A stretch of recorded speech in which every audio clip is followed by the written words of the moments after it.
मैं कबीर पंथी संत सूरदास जी YouTube channel संत सूरदास जी में आपका स्वागत है। मैं आप लोग का पास एक सत्संग भेज रहा हूँ। मेरा सत्संग का एक लाइक एक शेयर जरूर कीजिएगा ताकि अध्यात्म ज्ञान घर घर मिले। सतगुरु साहब कहते हैं मनुष्य को सत्य मार्ग पर ही चलना चाहिए। सतगुरु का ये उपदेश है और गुरु के वचन पर जो चल दिए उनका कहीं ना कहीं कल्याण ही होगा, उनका कल्याण होगा। जो गुरु के मार्ग पर चलेगा उनका कल्याण, उनका उद्धार होगा। एक पहलवान थे। पहलवान के गुरुजी ने बोले कि चेला शादी हो तो पत्नी से लगाव कम रखना। अब पहलवान जी के जब विवाह हुआ तो पत्नी के पास जाते थे नहीं। पहलवान जी के तो विवाह हुआ पर पत्नी के पास नहीं जाते थे। उनकी पत्नी कुछ दिन देखी, बोली कि भाई पहलवान शादी से पहले सुने थे कि मेरा पहलवान से विवाह हो रहा है और पहलवानी क्या हुआ इनका। तो उनका पहलवान की पत्नी ने झगड़ा टकरार करके नैहर चली गई, अपना मायके के चली गई और अपना सहेली से अपना पूरा दुख सुनाई। उनका सहेली ने कहा उनके माता पिता से कि इनका विवाह कहीं और कर दूं। इधर इनका सहेली कह रहे थे माइकल में कि इनका विवाह कहीं और कर दो, और उधर पहलवान के घरे पहलवान के माता पिता कहते थे कि कब तक छोड़ोगे, जाओ अपना परिवार बुला लाओ। तो पहलवान चल दिए अपना ससुराल। गए तो ससुराल वालों ने कहा कि भाई जिनका परिवार है वो तो चले आए, तो इनको विदाई कर देना चाहिए इनका साथ। सब लोग सलाह दिए जो परिवार वाला खोज रहा है तो उनका परिवार विदाई कर दी। तो पहलवान के संगे पहलवान के पत्नी के विदाई हो गया। तो आप लोग जानते हैं कि पहले तो कोई सवारी नहीं था, पैदल ही सवारी था। पहलवान जी अपना पत्नी के साथ अपना ससुराल से लेकर अपना घर के पैदल चलाए, पैदल चल दिए।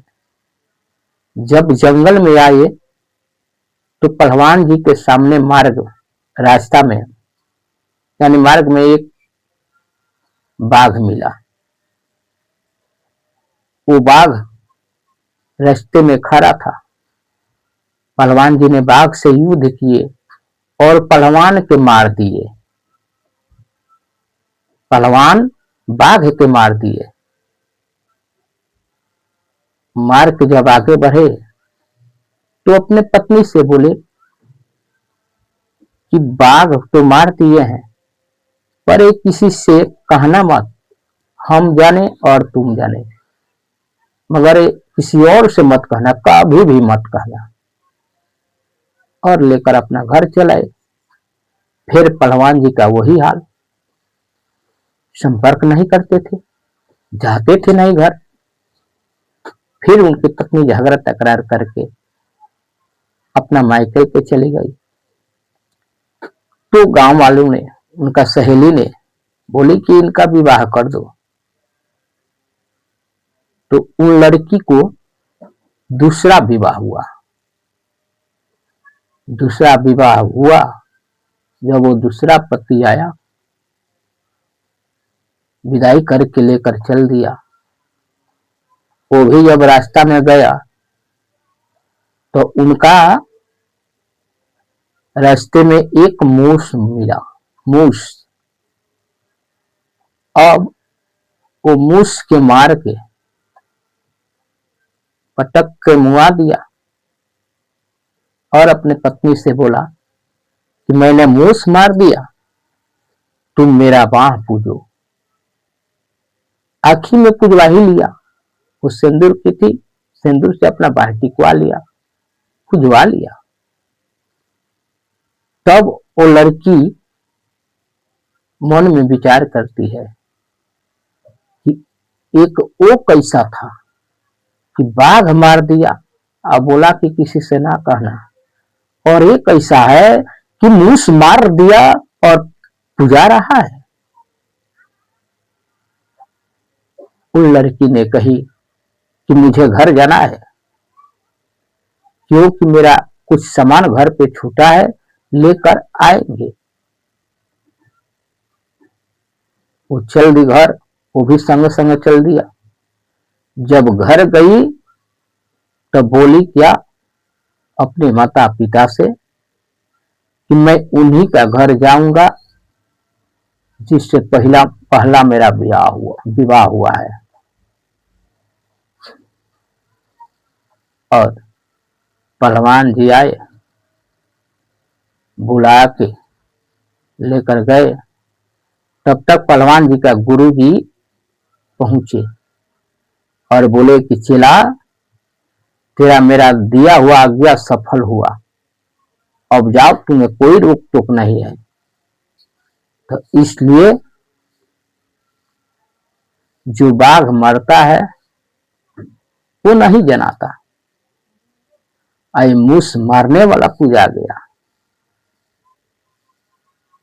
प्रभु श्री राम जब रावण के वध किए तो सभी लोग बोल रहे थे कि धन्य है, प्रभु का दुहाई हो, प्रभु का दुहाई हो, आपने रावण से विजय पा गए। प्रभु श्री राम जी बोले कि हमारा नहीं विजय है, ये विजय महाराज विभीषण, महाराज सुग्रीव, हनुमान, नल नील, यानी सबको विजय है। प्रभु श्री राम जी रावण जैसा वीर को मार दिए। आजकल वीर है जो बाघ नहीं मारते, मूस मार के पुजाते हैं। मैंने मूस मार दिया। तो गुरु के आज्ञा पर चलिए, गुरु के रास्ता पर चलिए और सत्संग में जाइए, सत्संग अपनाइए। प्रेम से बोलिए सतगुरु महाराज की जय।